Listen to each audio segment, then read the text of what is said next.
Hey guys, my name is Joel. I am the owner of Details, interior and exterior mobile automotive detailing, and I'm going to tell you my story.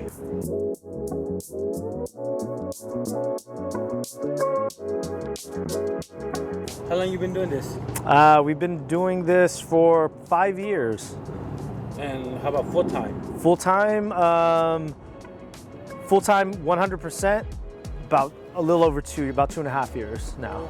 So, you first started a detailing business because you had an Audi and you just got obsessed with cleaning it? Yeah, I wanted it to be the nicest car on the road, and in that pursuit, it took me down this rabbit hole of just automotive detailing, research, thousands of dollars worth of products, and learning techniques and buying tools. It became an obsession, and then you started actually detailing your family's car. Why? I was so excited just about the process and learning something new. I'm the type of person when I get infatuated with something, I go all in. Like, I indulge myself. If I like a song, I could listen to it 100 times in a row. I became really, really obsessed with this, and I liked seeing the change, the before and afters. I liked seeing the instant results, and it kind of put me in a meditative state. I would lose myself and just be there in that moment, and it'd be me, my music, and so I wanted to do anybody's car at that time.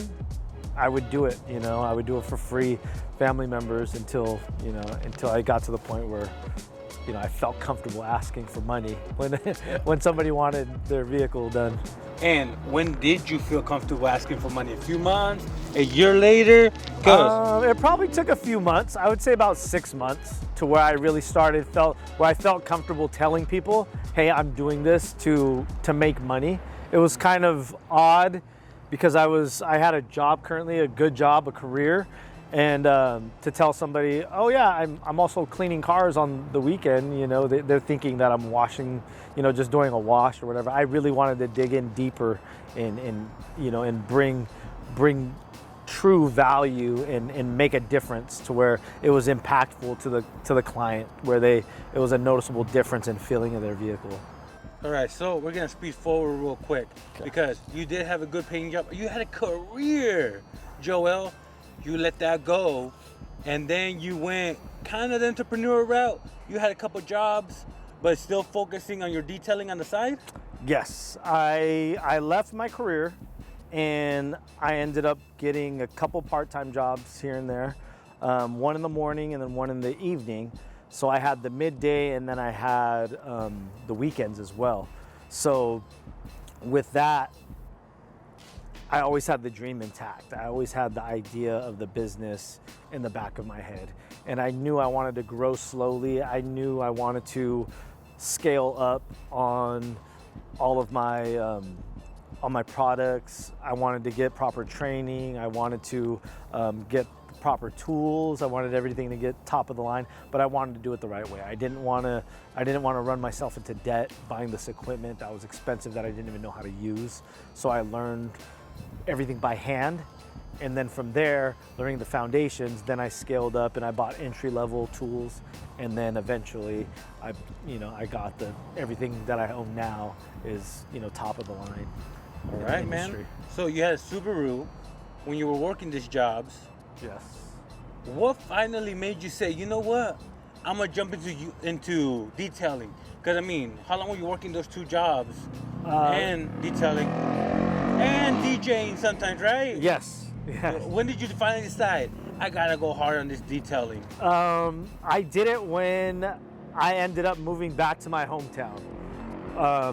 When I was still in Oakland, I had the two jobs, and I was just detailing. I was having cars come over to my home, and I was detailing out of my driveway.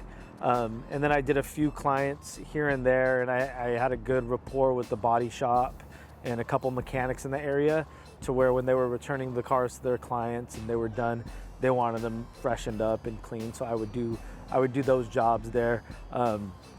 I when I moved back home is when I got the Subaru and I took it serious and I said, you know what, this is gonna be my little mobile money maker right here. This is how I'm gonna transport my generator, my pressure washer, my equipment, and yeah, I would say it took me about a year to really to stick with everything, keep everything in alignment, and really, but the main priority was always the detailing. Everything else was to support the dream of the detailing. Love that, man. Love that. But you actually got a new van a couple months ago. Yes. Because what was the hardest thing about the Subaru? Oh, I love that Subaru. I don't want to talk bad about the Subaru, but yeah, that Subaru, the loading and unloading, it was difficult because I had sold the Audi to finance the dream as well. So when I sold the Audi, this was my sole car, the Subaru. So when I wasn't working in it all day long, if I wanted to go out on a date with my fiance or something, I'm driving this beat up Subaru with, you know. What about the equipment in the back? No, I didn't have the equipment in the back, but I would have towels everywhere, you know. She's like, what's going on in here? You know what I mean? Buckets, you know, all this crazy stuff. And that Subaru, I finally cleaned up to get it into its, restore it back into its, you know, glory, to where I feel good driving it as a daily driver again. You still have it? I do. I don't think I'll ever get rid of that car. That thing has been too good for me. Too good to me. Okay, so the unloading, loading, how has the van changed your business and productivity? Oh, drastically. The van I spec'd out to my specifications exactly. I had ideas. I had been drawing this out, planning it out for months before I even had it. You know, thinking of, where can I place this? Where can I do this? What size is this? What measurement is this? How would this fit? How can I find this tool or product more compact to be able to maximize the space in the van? All these came into account, and I'm still working on things here. It's a very clean setup, a very efficient setup. That saves me time.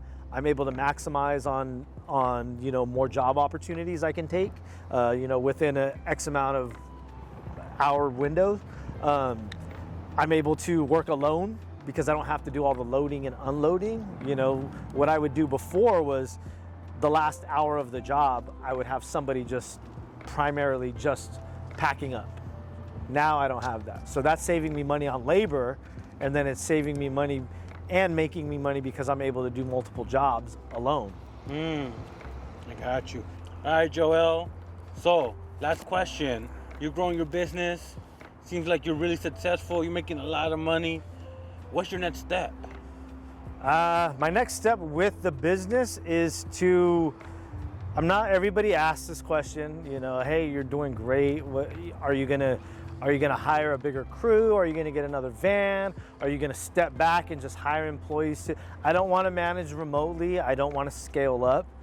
The new idea that I have currently is to go on a more exclusive clientele basis, really minimize the amount of work that I'm doing without compromising the income. So for clients that really, really want the details done, it's going to be an extraordinary service with optimal service and just all around great experience and outcome, you know, set at a starting price of X amount of dollars. And, you know, at this point, it's kind of, the ball's in my court on if I want to choose clients or not. I don't, you know, when I started, I was taking anything I could. At this point, I'm able to be a little choosy. You know, I put in the time and the hard effort. I built great clientele. I love all the clientele that I have now, and that's how I want to keep it, you know.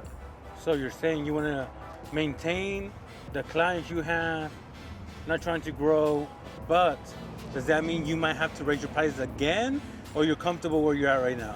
I'm comfortable where I'm at right now, but I would like everything to be more on a referral basis only, or just, you know, there's certain there's certain types of work that I kind of want to gravitate a little bit more towards and not really do some of the other work. You know, like I stay away from fleet work. I stay away from dealerships. I want those private clients that really value the service that they're receiving from all aspects: the communication, the payment processing, the professionalism, the promptness, all of these things. Everything from the thank you notes to the belonging bags that we leave behind to the merchandise that I give them during the holidays. All of those things. It's just a show of appreciation and a level of service that you really don't see in the industry.